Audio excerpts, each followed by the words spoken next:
Bonjour à toutes et à tous et bienvenue à l'émission Top Gun de ce lundi 28 mars 2022.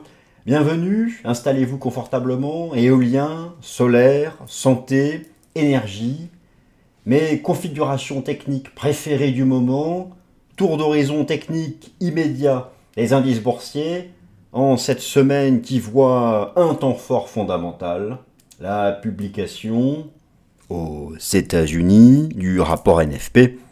Ce rapport sur le marché du travail qui influence tellement le resserrement monétaire de la Réserve fédérale des États-Unis. Prenez vos aises, c'est parti pour le Top Gun du lundi 28 mars 2022.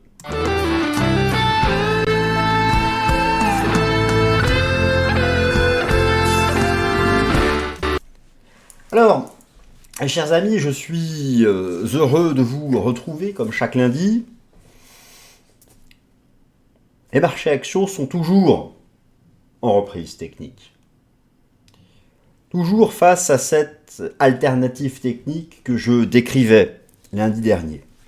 Une reprise qui prend la forme chartiste d'un V-bottom, d'une configuration de creux en V, impulsive, mais une reprise verticale, en tout cas qui continue au moment où j'enregistre cette vidéo, qui ramène le marché, les principaux indices boursiers, au contact de leur point de décrochage de la fin du mois de février dernier, au moment où le conflit en Ukraine a été déclenché. Alors, tout l'enjeu est de savoir s'il s'agit toujours d'un simple rebond technique, d'un retracement d'une première jambe corrective, ou d'un vrai creux de marché, annonçant pour le printemps un retour sur les plus hauts, voire de nouveaux records historiques. Je couvrirai dans cette vidéo le S&P 500, le DAX, l'Eurostoxx 50, le CAC 40, un mot sur le CAC 40, mais globalement il suit la dynamique technique proposée par les deux leaders, les deux grands indices boursiers tradés par les gérants institutionnels en Europe, l'Eurostoxx 50 numéro 1, le DAX numéro 2. Soyez certains que le fait géopolitique du moment n'aura pas une portée court terme. Il n'aura pas une portée moyen terme non plus. Nous nous inscrivons à horizon 5-10 ans. Beaucoup d'exemples, des décisions prises récemment, que ce soit au niveau des États, des entreprises. Prenons le secteur de la défense, avec par exemple l'Allemagne qui annonce doubler son budget de la défense, qui va mobiliser 100 milliards de dollars pour rattraper son sous-investissement, 100 milliards d'euros pour rattraper son sous-investissement des dernières années. Prenons les entreprises du secteur de l'énergie, classique, renouvelable, qui là se projettent à nouveau sur des investissements horizon 5, 10, 15 ans. Prenons l'industrie de la défense européenne, des acteurs européens, je peux citer des Français comme Thales, Safran, Dassault, qui réfléchissent déjà à des stratégies à horizon 5, 10, 15 ans pour faire face à un conflit éventuel de haute intensité. Bref, tout ça pour dire qu'au-delà du bruit de marché court terme, quel que soit le scénario technique qui va se déployer lors des prochaines semaines, il convient à nouveau d'arriver à réaliser qu'un certain nombre d'actions seront influencées en bourse par la mise en place de nouveaux projets d'investissement, de nouvelles stratégies qui ne seront pas sur quelques semaines ni quelques mois, mais bien plusieurs années, voire davantage. J'ai donc parcouru ce qui me semble intéressant, le secteur de la santé, le secteur des énergies, dans les énergies, la partie fossile, la partie renouvelable.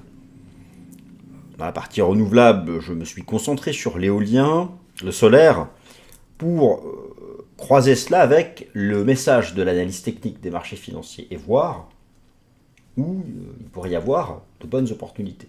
J'ai sélectionné 4 actions et je tiens donc à vous parler dans cette vidéo de 4 actions.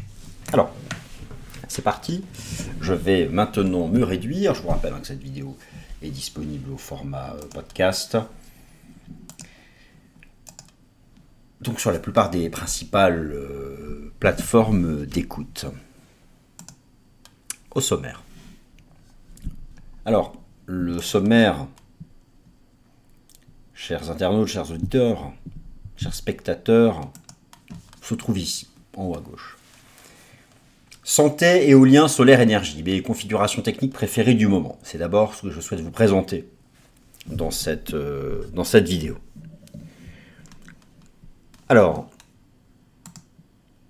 le solaire, l'éolien, l'action Total Énergie. Pour le secteur de la santé, je tiens à vous parler de Carmat. Mais avant cela, rappelons quand même un peu de contexte hebdomadaire. Cette vidéo étant réalisée chaque lundi, l'idée est de se projeter aussi sur ce qui nous attend. Eh bien, cette semaine, le temps fort fondamental de la semaine.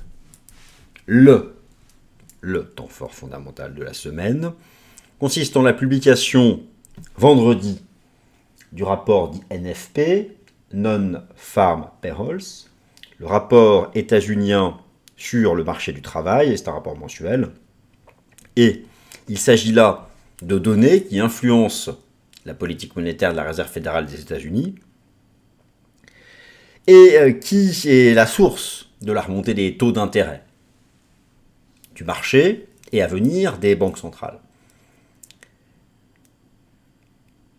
Naturellement, je vais couvrir les indices boursiers principaux sur le plan technique. Commençons par le commencement. Le temps fort fondamental de la semaine. Vendredi 1er avril 2022, le rapport NFP. Le rapport NFP aux États-Unis se compose de plusieurs statistiques qui concernent le marché du travail aux États-Unis. Et vous avez donc noté, relevé, que depuis quelques jours, la Réserve fédérale avance ses pions dans le sens du resserrement monétaire, de la hausse des taux d'intérêt, de la réduction à venir de son bilan. Beaucoup mettent en avant, à juste titre, l'inflation. Certes, mais la Fed regarde aussi le marché du travail américain. Et cette Réserve fédérale qui resserre sa politique monétaire, un resserrement qui, s'il était trop rapide, pourrait porter préjudice à la tendance haussière des marchés actions. Eh bien, vous avez sous les yeux une des composantes de ce rapport NFP, le taux de chômage aux États-Unis.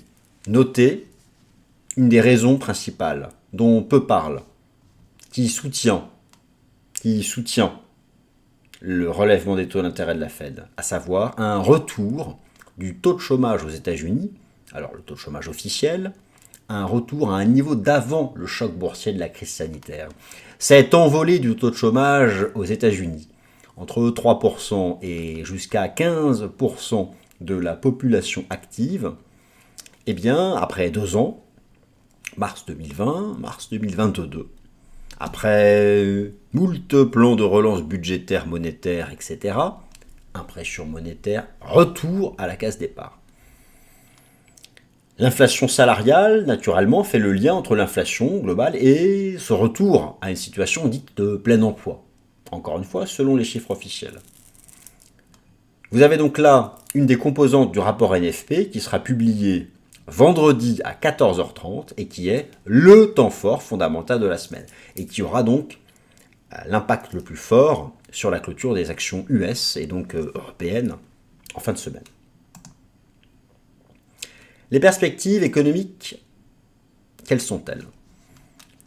J'ai ici un tableau proposé par la toute puissante banque d'affaires américaine Goldman Sachs. Ce qui est intéressant, c'est que ces perspectives globales macroéconomiques, on peut ça comme l'on veut, proposées par nos grands amis américains, ici de Goldman Sachs, eh bien, concernent la macroéconomie, les taux d'intérêt, l'inflation, certes, mais l'esprit anglo-saxon veut que le prévisionniste économique fasse aussi de la prévision pour les marchés. Et donc, quelque chose me semble intéressant. La Fed ne lâchera pas son fusil hawkish. Elle le gardera bien sur son épaule, son fusil de resserrement monétaire. Face à ça, Goldman Sachs anticipe et d'ailleurs de manière assez étonnante, eu égard au conflit actuel, des croissances tout à fait encore importantes pour le PIB aux États-Unis, en Chine ou encore pour la zone euro, cette année 2022. Et d'ailleurs, Goldman Sachs est plus pessimiste que le consensus, mais notons que pour l'Europe, Goldman Sachs envisage 2,5% de croissance économique pour le PIB de la zone euro en 2022. Notez pour les taux d'intérêt que la banque d'affaires américaine intègre le resserrement monétaire assez brutal de la Fed, alors que celui de la BCE, avant d'avoir une première hausse de taux, d'ailleurs, Goldman Sachs n'en envisage même pas pour 2022. Bon, mais ça, c'est un autre sujet. Moi, je voulais faire un focus sur le marché action. Vous avez ici, dans les prévisions de Goldman Sachs, une prévision sur le S&P 500. Eh bien, la perspective annoncée pour le S&P 500 est de 4700 points, selon Goldman Sachs. À quoi correspondent ces 4700 points? Vous avez sous les yeux le contrat futur S&P 500. À gauche, en bougie japonaise hebdomadaire, à droite, en bougie japonaise journalière. Alors, notez la reprise verticale en données journalières depuis 10 séances, que ce soit en Europe ou aux États-Unis. Qu'est-ce que cela donne sur les graphiques de moyen terme?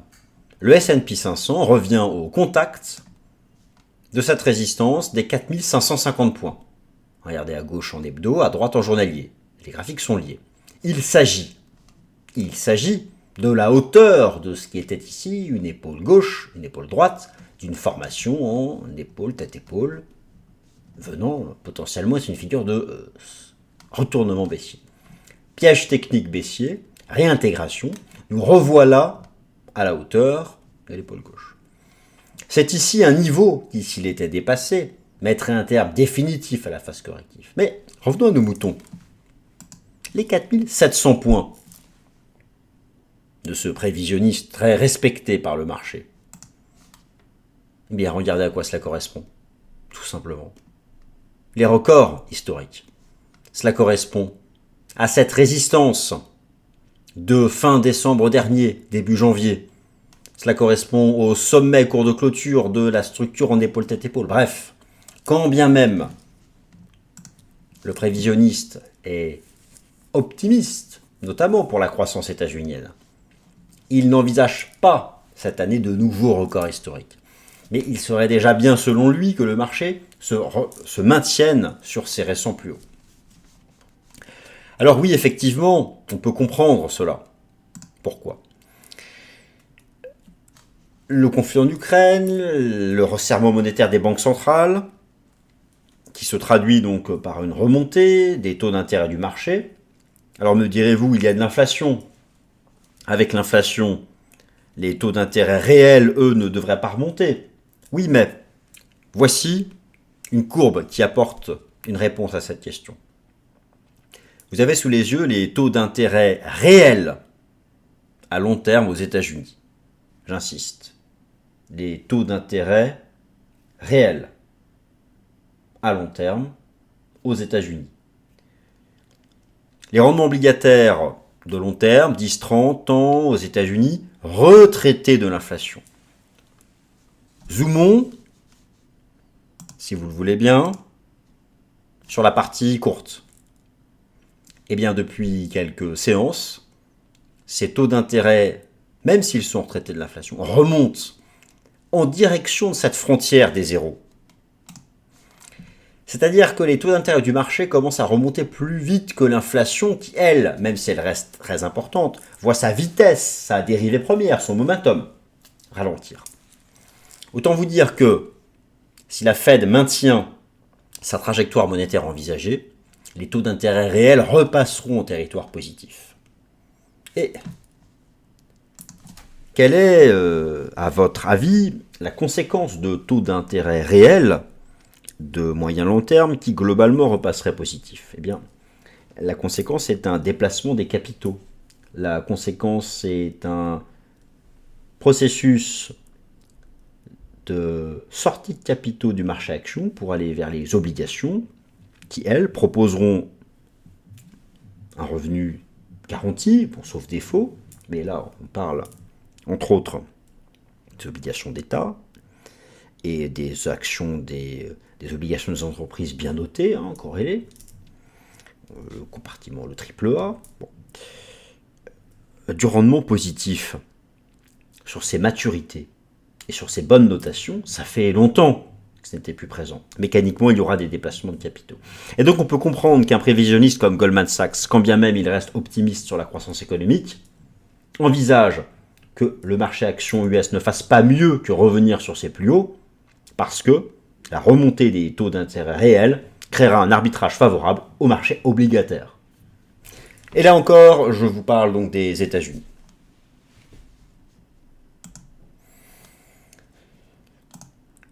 Passons maintenant donc au graphique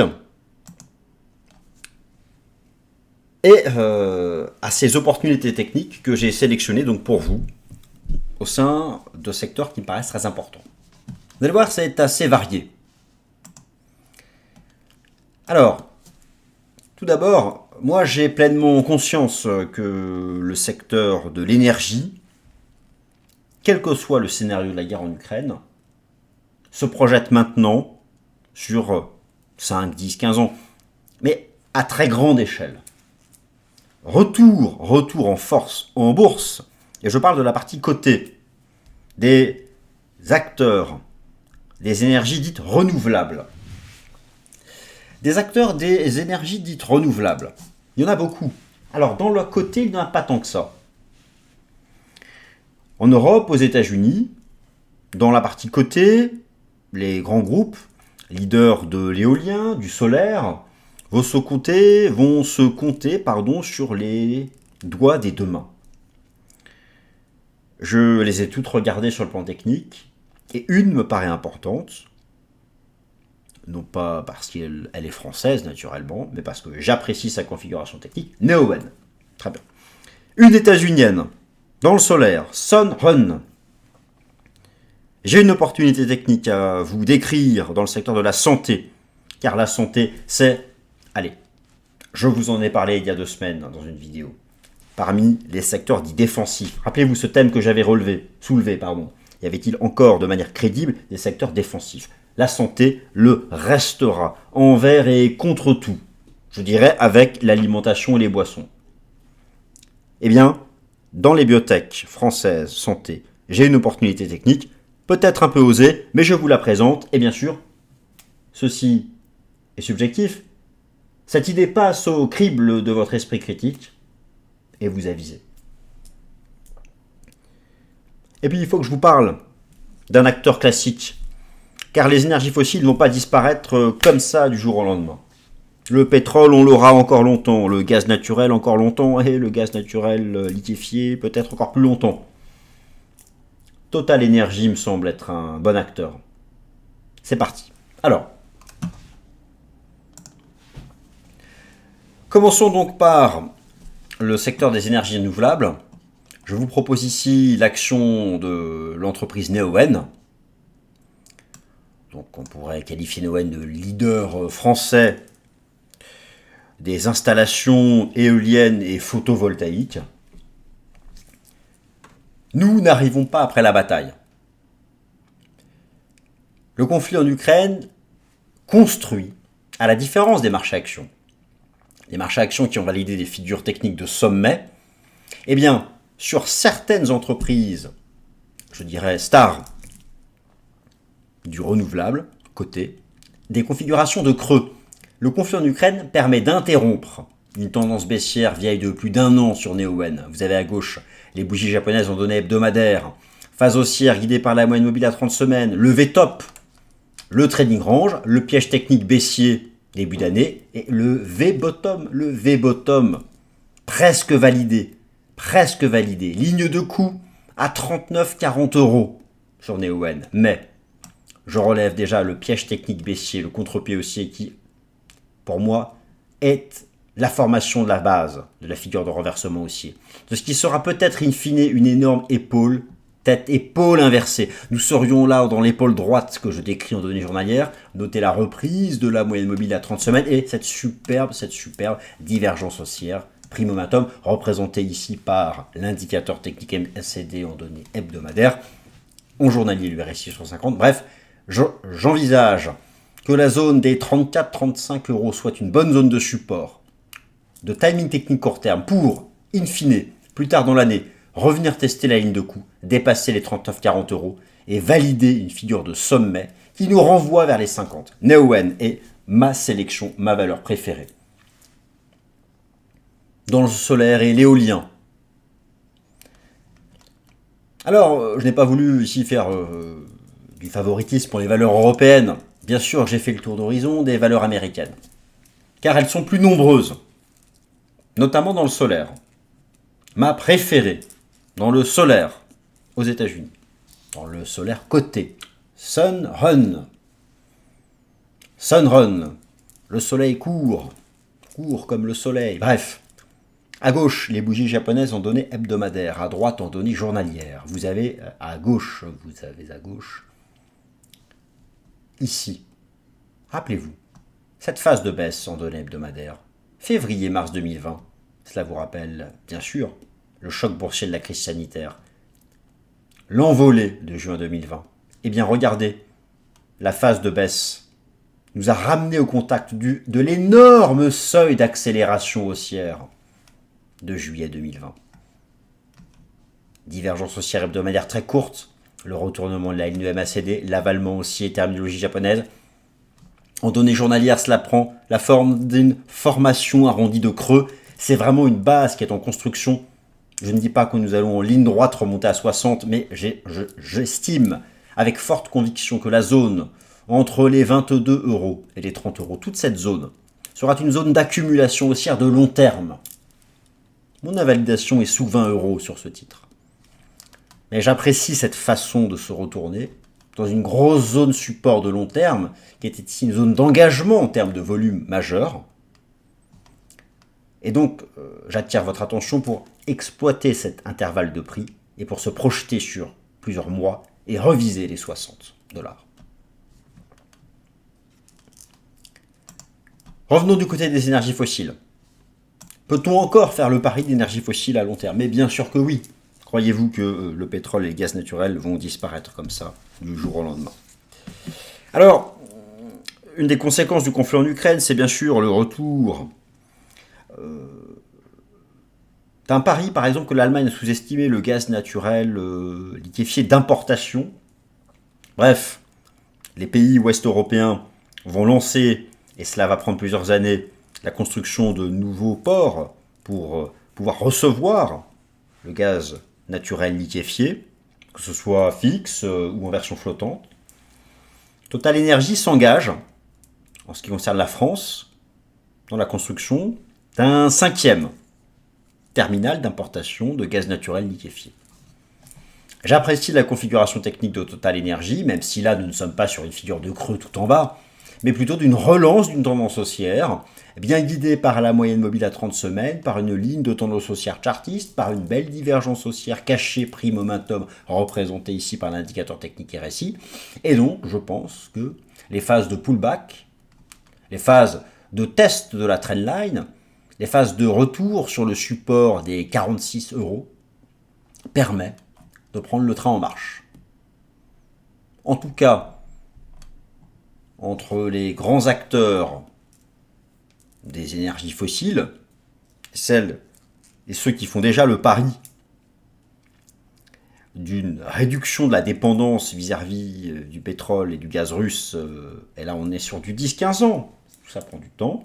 Je pense que Total Energy est un bon candidat sur le plan fondamental et que la configuration technique est intéressante. Et enfin, santé, le secteur de la santé biotech. Alors là, accrochez votre ceinture, c'est effectivement, j'attire simplement votre attention sur une configuration qui peut vous paraître complètement folle. Un marché qui revient tout en bas. Carmat. Carmat, je la suis depuis 10 ans. Cœur artificiel, prothèse. Une valeur qui fait la synthèse entre l'aspect humain, la santé. Il s'agit là de sauver des vies concrètement, des personnes dont le cœur n'a plus une longue espérance de vie, qu'il faut sauver. Cette entreprise, cette biotech, medtech si vous voulez, française, s'emploie depuis des années à mettre en place une prothèse qui puisse remplacer le cœur. Elle a des difficultés. Elle a pu obtenir les autorisations de commercialisation après moult tests en Europe, aux États-Unis. Les difficultés récentes ont ramené le cours sur ses plus bas. C'est naturellement triste que la prothèse ne fonctionne pas encore parfaitement bien, mais pour autant, les acteurs de cette compagnie n'ont pas abandonné. La compagnie est encore soutenue financièrement et la clientèle potentielle laisse encore une chance à cette entreprise pour pouvoir arriver à une version optimale de son cœur artificiel. Moi, elle m'intéresse, à titre personnel, à vous d'en juger par vous-même, et à ce prix-là, revenir sur les plus bas. Avec un beau support chartiste, moyen-long terme, et un début de retournement court terme, avec une entreprise qui a de la trésorerie jusqu'à l'été prochain, quelques mois, et qui se dit prête d'ici là à revenir, alors que la clientèle attend, avec une prothèse qui, selon elle, bien sûr, et souhaitons-le, pour des raisons humaines, fonctionnerait pour de bon, ne serait plus défaillante. Eh bien, dans le secteur de la santé, des medtech, je vous présente Carmat. À vous d'en juger, chers amis. Voilà pour l'émission Top Gun de ce lundi 28 mars 2022. J'espère qu'elle vous a plu, dans un format peut-être un peu différent que d'habitude, mais toujours centré sur le marché action, l'actualité et mes convictions fortes du moment. Merci à toutes et à tous. Gardez votre esprit critique. Et puis, merci de m'avoir écouté. Passez une excellente semaine.